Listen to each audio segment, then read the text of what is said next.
সেবা তার সেবাই আমার প্রভু গ্রহণ করে গেল।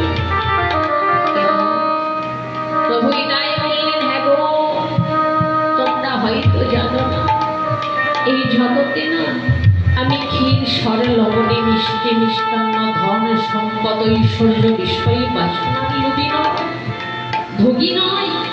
আমি কেবলমাত্র ভক্তের নয়নের জলের কালা।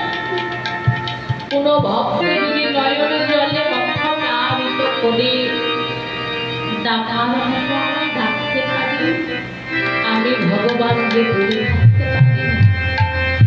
আমি সেই ভক্তের দাস হয়ে যাই। ওরে দাস হয়ে যায়।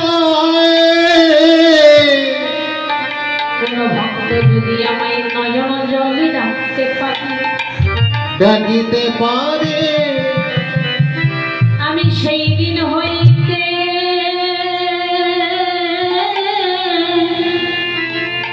সেই ভক্তের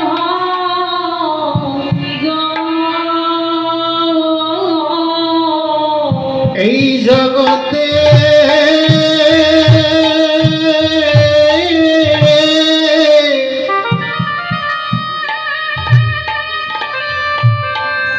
আমি যেন সেই ভক্তে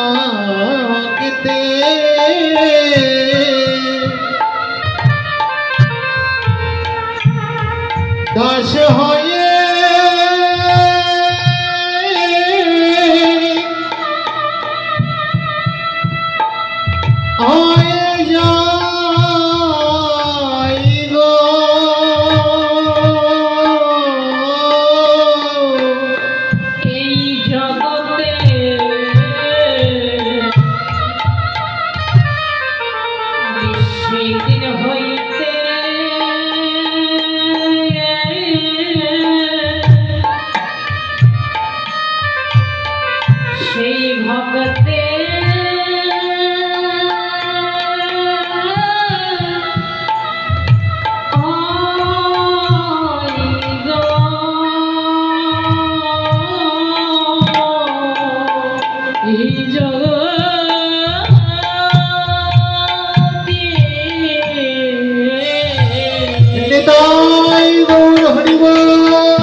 ভক্তের দাস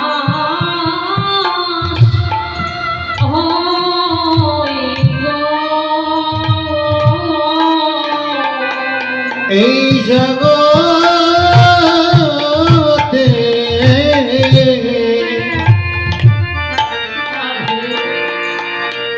আমি যেন সেই ভক্তে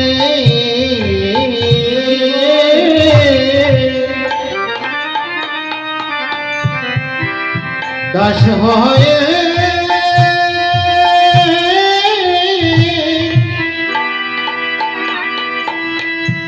দাস হয়ে যাই রে। এই জগতে আমি সেই ভক্তের দাস হই। যে ভক্ত আমায় নয়ন জলে বক্ষ প্লাবিত করে ডাকার মতো ডাকতে পারে, আমি সেই ভক্তের দাস হয়ে যাই। ভগবান ভক্তের কাছে যায় না, ভক্ত ভগবানের কাছে আসে। ভক্ত ভগবানের কাছে যায় না, ভগবান ভক্তের কাছে আসে। ভগবান ভক্তের কাছে ছুটে আসে যদি ডাকের মধ্যে নিঃস্বার্থ ডাক হয়। আমরা তো সকলেই ডাকি, আমি ডাকি, আপনি ডাকেন, সকলেই ডাকি, কিন্তু কেন প্রভু আমাদের সকলের ডাকে সাড়া দেয়? ডাকের মধ্যে ভাব আছে। কেউ স্বার্থে ডাকে ভগবানকে, কেউ নিঃস্বার্থে ডাকে ভগবানকে। কেউ ভগবানকে ডাকে ভগবানের কাছে অনেক স্বার্থ আছে। প্রভু দয়াময়, তুমি আমায় টাকা দাও, পয়সা দাও, গাড়ি দাও, বাড়ি দাও, বিষয় দাও, ঐশ্বর্য দাও, ধন সম্পদ দাও। আবার কেউ আছে জগতে ভগবানের কাছে বলে কেঁদে কেঁদে, তুমি আমায় বিষয় সম্পদ, ঐশ্বর্য, বিষয় বাসনা, যশ, খ্যাতি এই সমস্ত দিও না। তুমি যদি দিতে চাও দয়াময়, আমি প্রেম আর ভক্তি দিও। ওই প্রেম ভক্তির সহিত জন্য তোমায় ডাকার মতো দুটি নয়ন জলে গঙ্গা ভাষায় ডাকি তোমারে।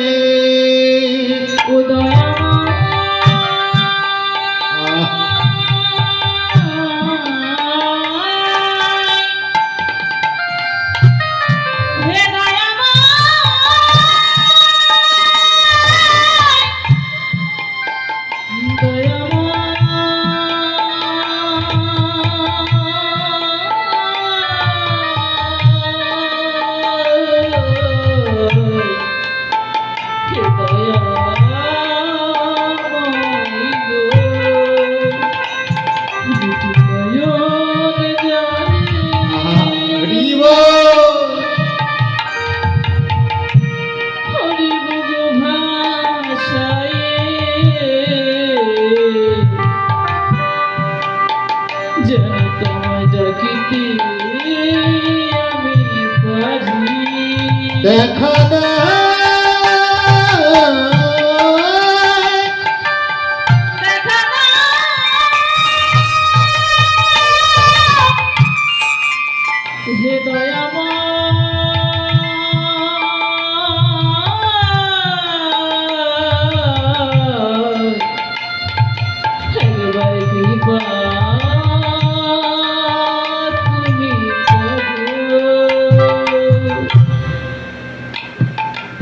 নয়নে চলে যদি কেউ ডাকার মতো ডাকতে পারে বাবা, ভগবান আর যদি থাকতে পারে না, সেই ভক্তের দাস হয়ে যায়, সেই ভক্তের অনুগত হয়ে যায়। কিন্তু নয়নের জলের বড় দুর্লভ। ভগবানকে ডাকি কিন্তু নয়ন জলে ডাকতে পারি না, নয়ন জলের বড় অভাব। নয়ন জলে যে আমার প্রভুকে ডাকবো সে ডাকতে পারি না। কেন? নয়নের জল কি সকলেরই, সবারই কি বর্ষণ হয়? হয় না। দেহে যদি থাকে সামান্য অপরাধ, সে দেহে হয় না কোনোদিন বাড়িটা।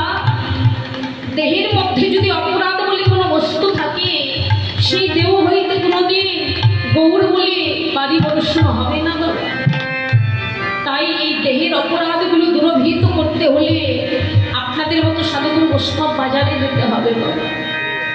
আপনাদের মতো বৈষ্ণব বাজারে গিয়ে বৈষ্ণবের চরণ ধুলি অঙ্গে যদি লেপন করা যায় তাহলে ওই কামনার লোভ হিংসা সমস্ত কিছু দূরভূত হয়ে যায়। নিতাই গৌর নিতাই গৌর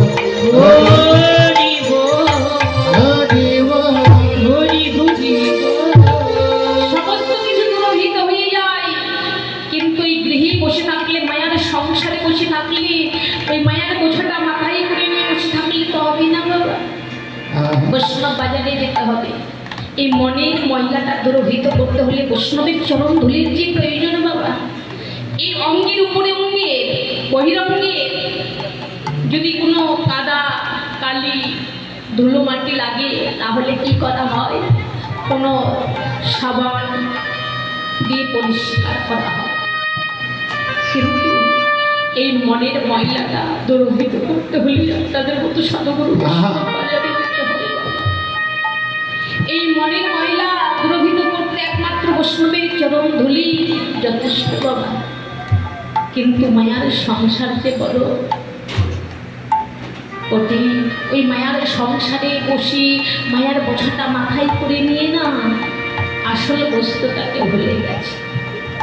ভগবানকে কথা দিয়েছিলাম, মাতৃগর্ভে যখন সপ্তম মাসে ছিলাম ভগবানকে বলেছিলাম, দয়াময় এই অন্ধকারে কুটিরে আর কতকাল রাখবে, তুমি ওই ধরাধামে পাঠাই দাও, সেখানে গিয়ে তোমার নাম গুণ কীর্তন করবো, তোমার অনন্তমূর্তি বৈষ্ণব যেখানে আগমন হবে সেখানে ছুটে চলে যাব, সেখানে বৈষ্ণবের চরণধুলি অঙ্গে ধারণ করবো, তোমার পুজো করবো, তোমার যজ্ঞ করবো।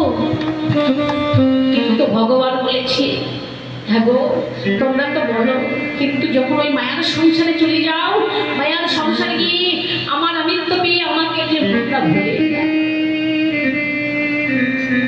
ভগবান কি করলেন? ভক্তের ডাকে সারা দিয়ে 10 মাস 10 দিন যখন পূর্ণ হয়ে গেলেন, ভগবান কি করলেন? এই ধরাধামে পাঠাই দিলেন। এই ধরাধামে আসবার পরে সর্বপ্রথম আসলাম কোথায়? মাতৃগর্ভে। মাতৃগর্ভ থেকে মাতৃকোলে এলাম, এসে বাৎসল্যময়ী মায়ের ভালোবাসায় এমন করে আমরা বশমিত হয়ে গেলাম যে 2.5 দিন 3 দিনেই আমরা মাকে চিনলাম। এমনি এমনি করে পরিবারের সকলকে চিনতে শিখলাম, সকলের প্রতি একটু করে মায়া আমাদের কাজ করতে শুরু করতে করতে আমরা বড় হয়ে গেলাম। মায়ার বোঝাটা মাথায় করে নিলাম, কিন্তু মায়ার বোঝাটা যখন মাথায় নিলাম ভগবানকে দেওয়া কথাটি ভুলে গেলাম। কিন্তু এই মায়ার সংসারে পড়ে রইলাম। একদিনে বৈষ্ণব সঙ্গ করলাম না, একদিনে বৈষ্ণব বাজারে গেলাম না, একদিনে পুজো করলাম না, একদিন হরিনাম করলাম না, একদিন যজ্ঞ করলাম না, একদিন একাদশী করলাম না, কিছুই করলাম না। একদিনে বৈষ্ণবের চরণ ধুলি অঙ্গেও মায়ার বোঝাটা মাথায় করে নিয়ে শুধু বইতে শিখলাম, চললাম। কিন্তু যেদিন এই খাঁচা থেকে প্রাণ পাখিটা বিদায় নিয়ে যায়,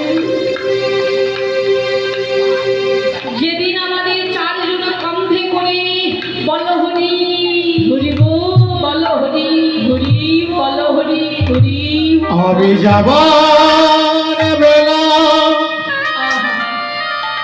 একটি কথা শুধু বলে যা,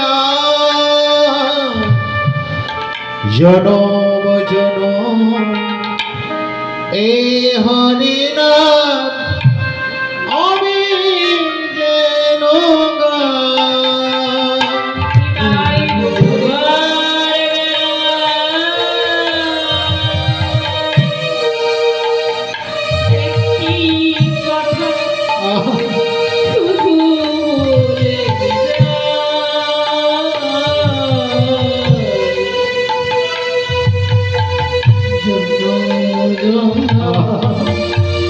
এই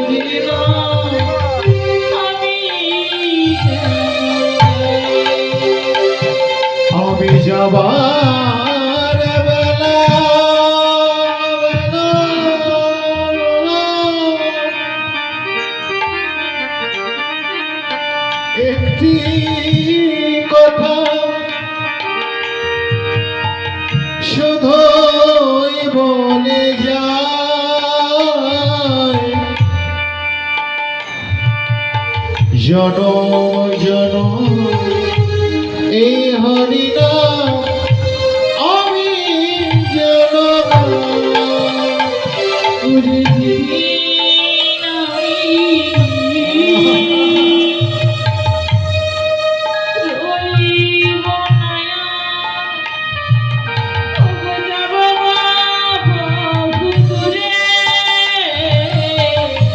যেদিন আমি রইব না তো যাব বহু দূরে।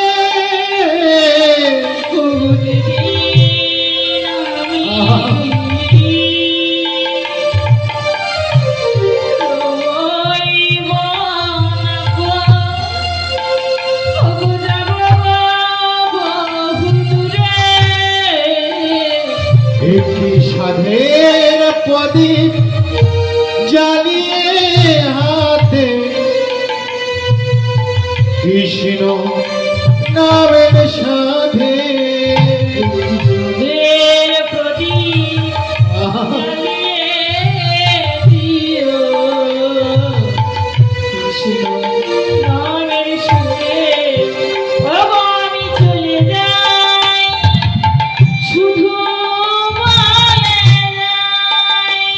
ও গো আমি চলে যাই, শুধুই মনে যাই সবার কৃপা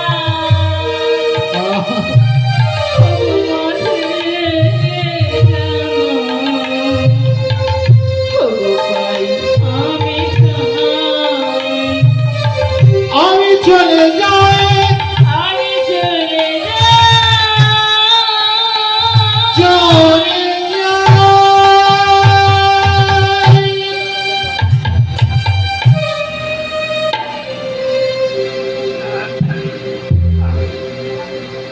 ওই মায়ার সংসারটা বাধাই করে নিলে